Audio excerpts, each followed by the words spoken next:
Hey, what's up, guys? This is Brian Barrera here. This is part two of the Employee of the Month, Employee of the Year that we're going to be going over in this series. The first one we're going over, we're having some fun. We're going over my crazy mind, how I can't rest, and how I created this matrix for the greatest basketball player of all time. There was three videos to that first part. Now we're going to go into the Academy Awards and the Oscars. I used to. You're probably thinking, what the heck does this have to do with the 5 tool employee framework? What does this have to do with employee of the year and employee of the month? Well, we're having fun. That's what we're doing. I know that all you executives, all you leaders, all you VPs, supply chain people, I know you guys watch movies. I know you guys watch sports. I know that we all watch that stuff. But once again, the whole point of the 5 tool employee framework was that we don't instill that stuff that we see, the greatness that we see, the collaboration that we see into our own businesses. And if these movies, if these athletes, if these actors, if these directors and actresses and screenwriters cannot put their ego aside to work together to create these masterpieces, these championship winning teams, these Oscar winning films, if they can do that, why can't we? Because we let our egos get in the way. But this one in particular is going to go after the employee of the month, employee of the year. In the third part of this series, I'm going to go into why it's so important to understand how this correlates with that, right? How it correlates with employee, how the Academy Awards and their snubs, how they've snubbed people, has gone in correlation with employee of the month and employee of the year. But the biggest takeaway of this is, and I'm going to get into this in the third part, but I just want to give you a little snippet right now, is that I'm trying to make you guys understand how not giving the best performance or the best player, not giving them their credit when it's due, can hurt the legacy of that can hurt their legacy and the legacy of the organization in the future. Like, it can. Like, you're not going to understand why, but later on you're going to understand. In the third part, you're going to understand how this correlates with employee of the month, employee of the year. By not giving the best person at what they do the award, by giving it to someone who has been nominated 100 times, has never won, which they should get like a legendary award for that, or an achievement, lifetime achievement award, which I love the Academy Awards that they do. I love when big businesses give a 20-year acknowledgement with like a bonus, or I've even seen them give a car worth $20,000 for 20 years. I've seen that kind of cool stuff. I love it. And there's a place for that. But the best person needs to get the best award every month and every year. If you want to switch from department to department, go ahead and do that. So now, how is the Oscars going to go with that, right? Because I cannot believe how many actors, actresses, directors, screenwriters, movies have been snubbed. So let's have some fun. Let's put this in a fun context. I cannot believe how many people have been snubbed. And I made a list, and this is just recently actually. I worked a whole week, like 16 hours a day for a whole week. And then just recently I took the day off, and I was like, hey, my mind's still going. I want to get some stuff done, but I want to have some fun. So I'm going to go over I'm going to go after the Academy Awards and how that affects, how that correlates with employee of the year and employee of the month, right? So there's Spike Lee, who's never won best director. I can't believe that. Quentin Tarantino's never won best director. Martin Scorsese's won once. I think he should have three. Martin Scorsese has won one best director award, one for The Departed, which is not even his best film. It's one of his best films, but it's not the best one. He has Taxi Driver, Raging Bull. He wasn't even nominated for Raging Bull. I'm sorry, he wasn't even nominated for Taxi Driver. He did not win for Raging Bull, right? Then there's Casino, that wasn't nominated at all, right? He didn't win for Goodfellas. He won for The Departed. There's so many films that Scorsese has done, and he's diverse as well. He's also done The Age of Innocence. He's done Silence. He's done an incredible repertoire of films, and he's only won one Oscar. I think he should have three. Denzel Washington has won two Academy Awards, for Glory for Best Supporting Actor and Best Actor for Training Day. He should have like three or four. Edward Norton hasn't won one. Robert De Niro's won two, all in the 70s and early 80s. He should have at least five. I think De Niro's been snubbed so much that might be why he did Rocky and Bullwinkle. That might be why he did Meet the Fockers twice, the second one and the third one, and they're doing a fourth one, I believe, now. Then there's Jim Carrey, who hasn't even been nominated. Val Kilmer's never been nominated. He should definitely have two Oscars. I looked into Jim Carrey. We're going to go into this a little bit. He had some really, really tough competition in order to win an Oscar or even get nominated. Feel really bad for Jim, one of my favorite actors. Ryan Gosling's never won. Angela Bassett. I looked at Angela Bassett. I remembered like she's a great actress. I looked at Angela Bassett in the 90s. She had like four major hits in the 90s that she was a huge part of. And she's still making good movies. She was just in the last Mission Impossible movie with Tom Cruise, looking just as good as Tom Cruise does at his age. David Fincher's never won. Tom Cruise, in my opinion, has never won. The man should have five Oscars. Like, I'm serious. Brad Pitt has won for Once Upon a Time in Hollywood for playing Cliff Booth. I think he should have two. And then I go into, at the end, we're going to go into Jordan Peele and Ryan Coogler, two of the best directors out there. They're making incredible films. Ryan Coogler made the first Creed, which is incredible. He did Black Panther, the first one, which is amazing. Man, rest in peace to one of my favorite actors, Chadwick Boseman. Um, but he did Fruitvale Station, and he just did Sinners, which I think should really kill at the Academy Awards this year. Best director, best actor, best supporting actress, best film, best screenplay. I mean, Sinners should definitely kill at the box office this year. Then you got Jordan Peele, who I think is really getting a Quentin Tarantino type vibe. He's done classics already. He's only done a couple films, but Get Out is a classic. It's a masterpiece. It's like an Alfred Hitchcock type film. It's a masterpiece. It really is. Psycho. What's the other one he did? Oh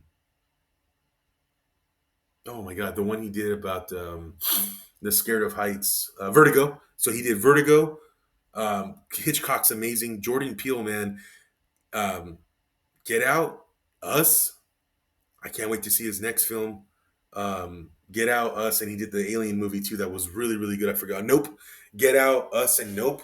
You're talking about three classics. Like these are classic horror films. Us was so good.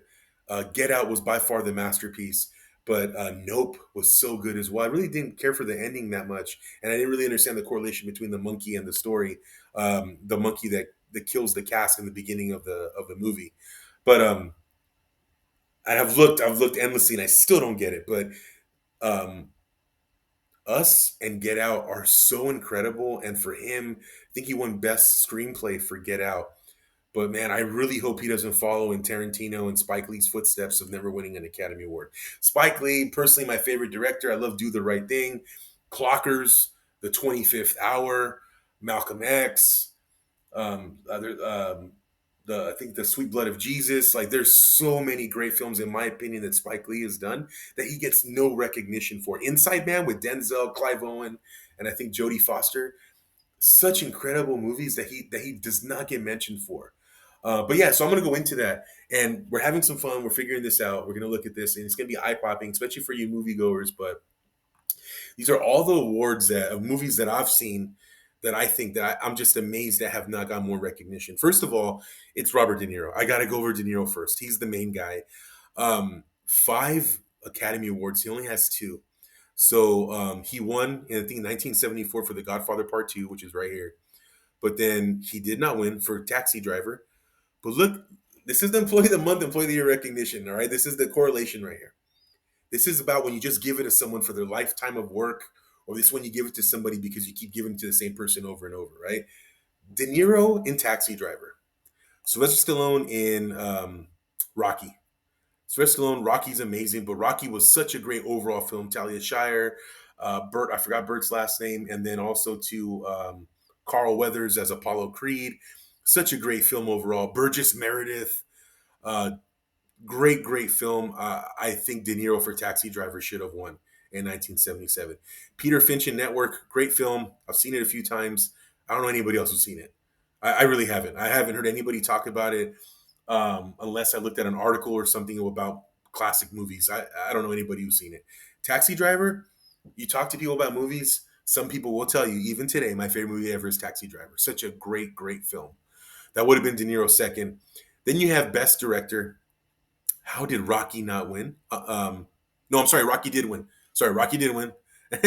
Raw and Uncut. Martin Scorsese, Taxi Driver, wasn't even nominated. So an asterisk is not even nominated. This is my notes, so don't get confused. De Niro was nominated. He won for The Godfather Part 2 as Vito Corleone. Um, he deserved it so much. It was a landslide. He should have won that. 1978, really upset about it. John Travolta's Saturday Night Fever did not win. Richard Dreyfuss won for Goodbye Girl. I've seen Goodbye Girl once. Great job. Saturday Night Fever made him. It is such a great film. And I know, and I looked into this, the Academy Awards doesn't like giving Oscars to people pretty much playing themselves or playing such a charismatic role. John Travolta, Saturday Night Fever. Tom Cruise has done that several times. Jerry Maguire, Rain Man, and then Leonardo DiCaprio for The Wolf of Wall Street. The Wolf of Wall Street, he was born to play that role. I feel like they gave him the Academy Award for The Revenant as saying sorry that we made a mistake. But he should have won for that year. Like he just should have, right? DiCaprio should have won for Wolf of Wall Street. Cruise should have won 5 times. We'll go into that. But yeah, John Travolta, Saturday Night Fever. How does he not win? How does he not win? Then the next year, 1979, The Deer Hunter. Now, since at this time, this would, if we're going by my logic, this would have been De Niro's third Academy Award. Daniel Day Lewis has 3, spanning over 30 years of filmmaking. But how can De Niro not be the guy? John Voight coming home, great job. Kind of similar to De Niro's, but De Niro in that scene where they're playing Russian roulette, people talk about Christopher Walken. What about De Niro's part? And people could say, well, that's what he plays. He always plays a tough guy. No, he doesn't. He's played a lot of soft roles. Casino, he's not even close to being tough as Joe Pesci. In Goodfellas, he kind of took a bad back seat to Ray Liotta and to Joe Pesci again.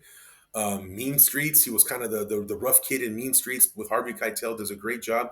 But De Niro and The Deer Hunter just carried that movie. Did Christopher Walken deserve his Academy Award? Absolutely. But how could De Niro not win? Look at the competition that year. Great films. But once again, The Deer Hunter, it's a classic. It was ahead of its time. You know, his relationship, his weird relationship with Meryl Streep, such a great film. So then a year after that, it would have been De Niro with Raging Bull. So once again, giving the best employee the award multiple times in one year, pissing off other people, upsetting other people, bringing them down, getting them stressed out. I understand that does happen. I get it. But at the same time, we have to frame this. We frame this as an organization. We should be framing this as this is the level of excellency we want you guys to reach. We want you to get to that level. And if they can't, then switch it around from department to department. But again, in this area right here, what is wrong with De Niro winning 4 times? What is wrong with giving the right person that award? Because now we have Jack Nicholson, who's won 3 times. And I know about this stuff because this is what happens in circles, right? When you talk about the best actors in circles, and I bring up Robert De Niro, people will bring up Daniel Day-Lewis, who's won 3 Academy Awards, all for Best Actor. He carries the film. Jack Nicholson has won 3 times. He 2 for Best Actor, 1 Flew Over the Cuckoo's Nest, and then he also won for As Good as It Gets. Both he deserved. Then he won for Best Supporting Actor for Terms of Endearment, which he should have won as well. But then you have, and then you have Tom Hanks, who won back-to-back years, which I argue with for Forrest Gump in Philadelphia. I actually think he should have won for Philadelphia. Forrest Gump. You don't hear about Forrest Gump that much. Forrest Gump has mostly become a meme, like from Jenny to Gary Sinise's character to what was his name, Lieutenant Dan, then Tom Hanks's character has become more of a meme, even though it's a great film. But it has because it was funny and it was kind of unrealistic in which he did so many different things, right? From ping pong to being in Vietnam to the run that he went on to the bubblegum shrimp. It's kind of unrealistic, but it's a great film. It's a classic. It really is. And some people say it's a masterpiece in its own right. It's such a great film. The dramatic sequences that it has it's heartbreaking. In my opinion, Pulp Fiction is the better, more classic film, but I understand it's very violent, very vulgar. But man, anyways, that's later on down the line. But yeah, give recognition when it's due. We talk about Day Lewis, we talk about Jack Nicholson, we talk about Hanks, we talk about Denzel. Denzel, criminally underrated as well. I'm gonna get into that in a little bit. But De Niro, he only has 2. Denzel has 2. Tom Hanks has 2. Nicholson and Day Lewis both have 3. De Niro should be above them. I think De Niro is the greatest actor of all time, but that's my opinion. Then we get into the next year, Raging Bull. Robert Redford won for Ordinary People. Great film, beautiful film. It really is. If you're going to tell me that he should have won, I would agree with you. But man, Martin Scorsese for Raging Bull, that should be his first award. His first nomination should have been Taxi Driver, but his first award is The Deer Hunter, in my opinion. I mean, it's The Raging Bull. Then we get into Tom Cruise. Tom Cruise is first, right? He wasn't even nominated for Rain Man. You look at his competition. A Fish Called Wanda was a great movie. Um, but Rain Man is such a classic. I still watch it today. It's on AMC a lot. A lot of people watch it. Such a beautiful film. Tom Cruise carries the film. Dustin Hoffman steals the film, but Tom Cruise carries the film, right? Then the next year after that,